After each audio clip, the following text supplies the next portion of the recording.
How you going, guys? Steve from Simplistic Life here. Today we're going to make a really simple planter box. We're actually going to make it out of fence palings. Really simple, real quick, real easy. Basically what we're going to do is get 6 palings. They're 1800 long. They're cut to size. We're going to cut another 6 down to about 800 long. And then we're going to cut some uprights to 350 long. So it's going to end up being 1800 long, 800 wide, and 300 high with soil. So if you come around here, you'll see the tools we're using. Really simple, a handsaw. A handsaw also makes a square.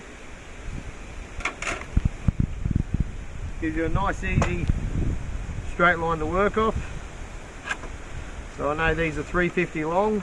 There's going to be 6 of these as well. So it's 6 and 6 and 6. And then once we've got all that cut, we'll put it together. But if you come over here and see the tools we're using, most people have some screws, access to some screws. These are second-hand screws we're reusing from a deck that we've just fixed. So cost us 0. Drill with a hex head bit. Again, really simple. Ryobi from Bunnings. Fantastic drills. And I'm also borrowing my mate's saw. Fantastic little handy thing. But if you don't have the saw, you can always go back to the handsaw.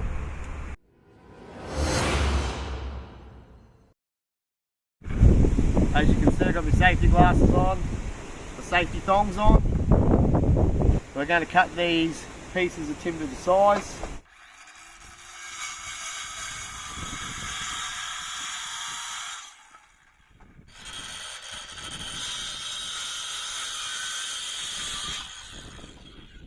The easiest way to find to cut these fence palings is put 3 on top of each other.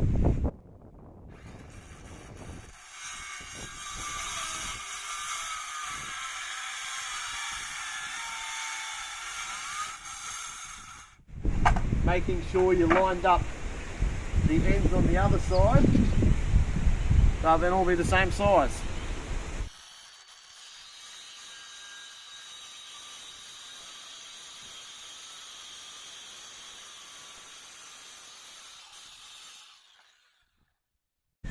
The next step to this planter box is joining the pieces of timber together by screwing them.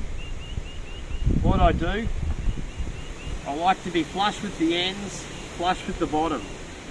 So that way when you do screw it off, it becomes square straight away and you get the best finished product you can get.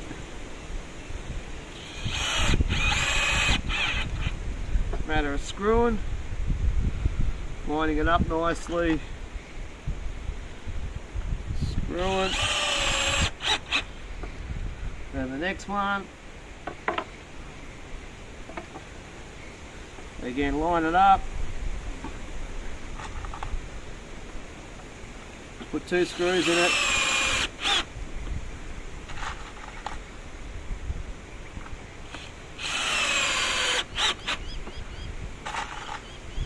repeat the process.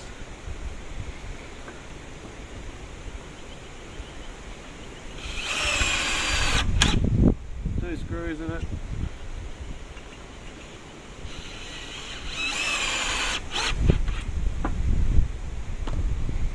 Do the other side. Again, line it up nicely. That's the critical thing. I like to get 1 screw in the bottom.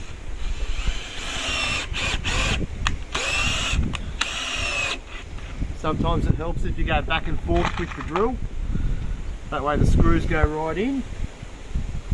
Again, lining it up nicely, putting pressure so it's all nice and tight. Try to get the best finish I can.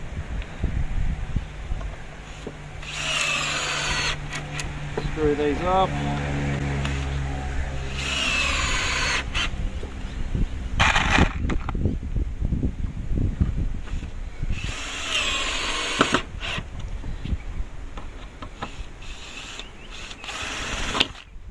Okay, That's the problem using second-hand screws, sometimes they don't work. But all in all, you can see that's the end you're going to see on the outside of a planter box. So we're going to have two ends, two sides, then we get to put it together. The next step to this planter box build is to find the centre of these long palings. So they're 1800 long, half 18 is 900. So I'll put a little mark at 900 because that's the centre of the centre support that we're going to put in. And then what I'll do, the centre support's 70 by 35 treated pine. So what I do is I half that, so that's 35 mil. So I'll now mark 865 and put across this side so I know which way the piece of timber's going. Quick and easy, put the piecer in, start that again. I'll put the piece of timber in, two screws in it again, start one that side, make sure your boards are lined up this end. You want it to all look neat and pretty and come out nice and square. So that's perfect right there.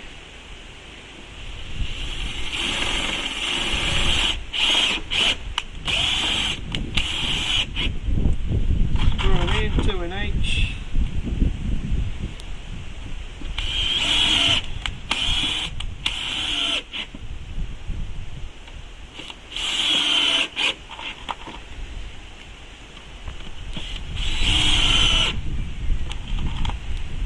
That's basically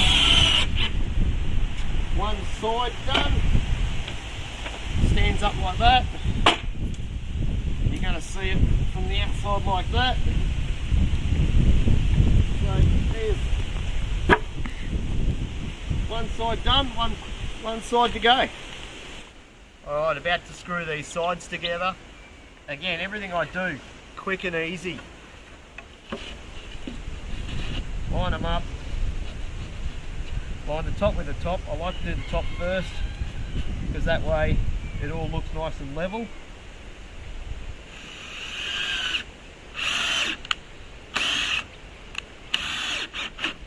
This is the time to get it nice and square now. Do the bottom.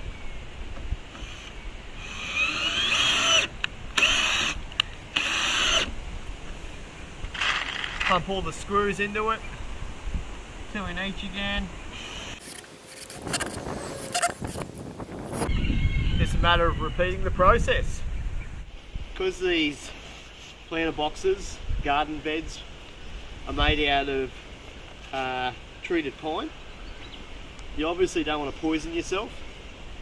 So my solution to this is, I'm a builder, so I have excess sarking, which is like a waterproofing membrane. Or you could use black plastic just to line the insides so when the soil goes on, none of the treated pine will leach into the soil. So I recommend everyone do that. Really easy to cut. Got the Stanley knife, roll of sarking.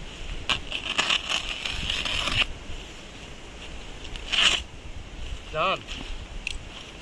Really easy to install. I just use this Fatmax stapler. Bang bang. Phone call will have to wait. Very professional.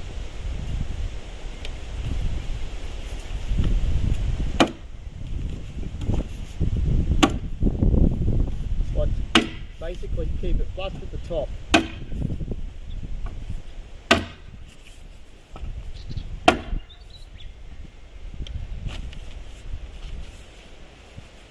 Make it nice and tight.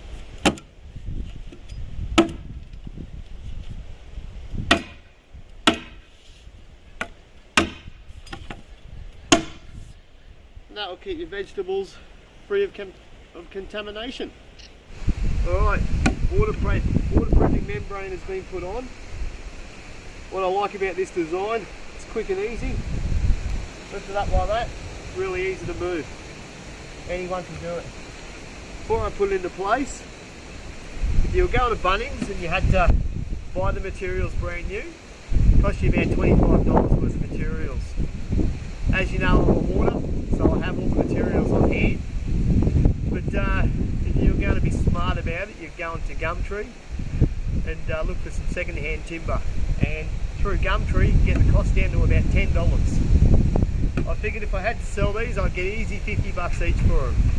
So it's well worth the investment and the time. But what's going to make it worth most of the investment and time that I put into it is the food that I'm going to get out of it. So I'm going to make up between 6 and 10 beds. Going to get a lot of soil delivered, and from there grow my own veggies, become self-sufficient. So let's put it into place. Really easy.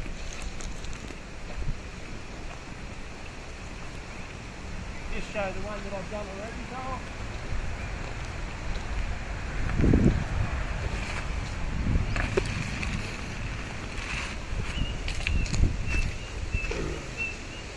Now that it's in position, I'll level it up and get it as right as I need to. So using a level, measure up one end to the other end. I know it's got to go up just a little bit. So put a block underneath it.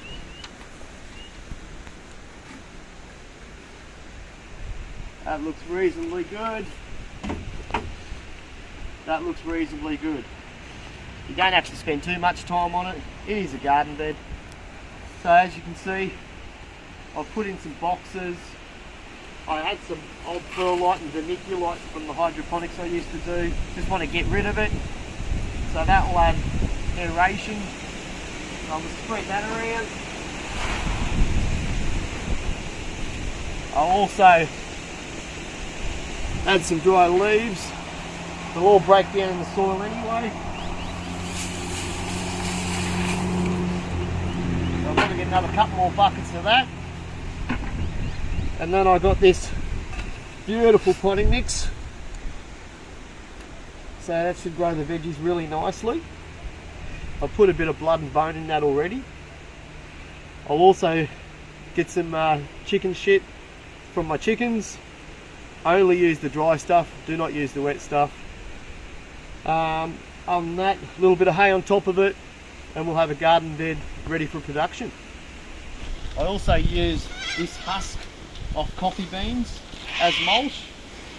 My brother's a coffee roaster, and instead of wasting it, put it back into the earth. Another bucket of leaves, nice and dry, already starting to break down. It'll add nice nutrients to the soil. If you can't afford these planter boxes, the other alternative is a cheap pot. Again, I got this for nothing, I've thrown it away, took it out of the bin, recycling. So what I'm going to do with this bucket is use it for potatoes. So once again, I'll get some soil in it. I'll use up some old perlite and vermiculite. It contains a lot of moisture, holds a lot of moisture in it. Again, dried leaves.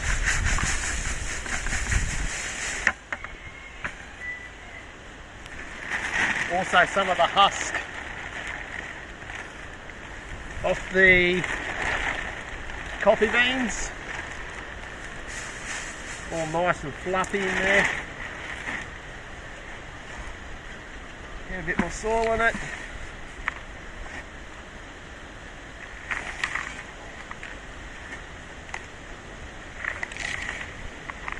So I'll fill up about 2/3 of the way.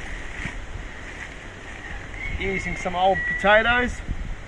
As you can see, they're starting to grow already. I'll put 3 in a bucket. These are all different sorts, whatever's in the cupboard, make do with what you got.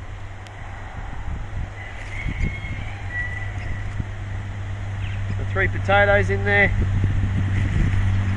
Once again, fill it up.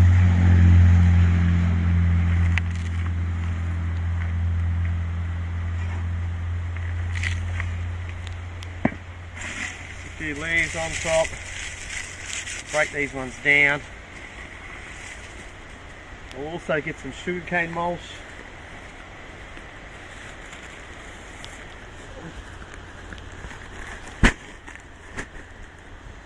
You just get this from your produce store, 12 bucks for this particular bag. It's just going to keep the moisture in there. So with potatoes, they like to have moisture, but make sure you've got good drainage. So what I'll do next, I'll water it in, and we'll have spuds in about 3 months' time. So in this first garden bed, we're going to grow some sweet corn. So I'll fill this whole garden bed with sweet corn. We're also going to be planting some beans, some snow peas, and some zucchinis. Also, I'm going to plant in another garden bed some rosellas. I love rosella jam, so I'll keep you updated on that as well. But for now, one thing at a time, stick with our corn. So basically, read the back of the pack if you're a novice. In Queensland right now it's summer, just coming to summer, so it's the perfect time to grow sweet corn. It's the perfect time just to grow anything. So get out there, do it. Here's the corn seeds. So there's a fair few in there. I assume around 50, looking at that.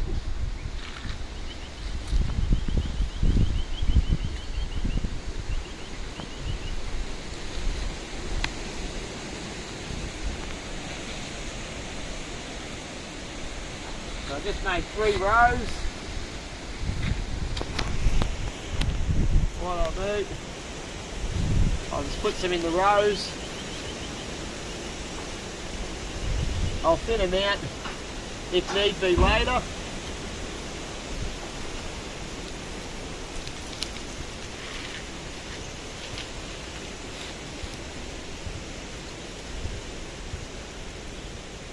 Cover them all up.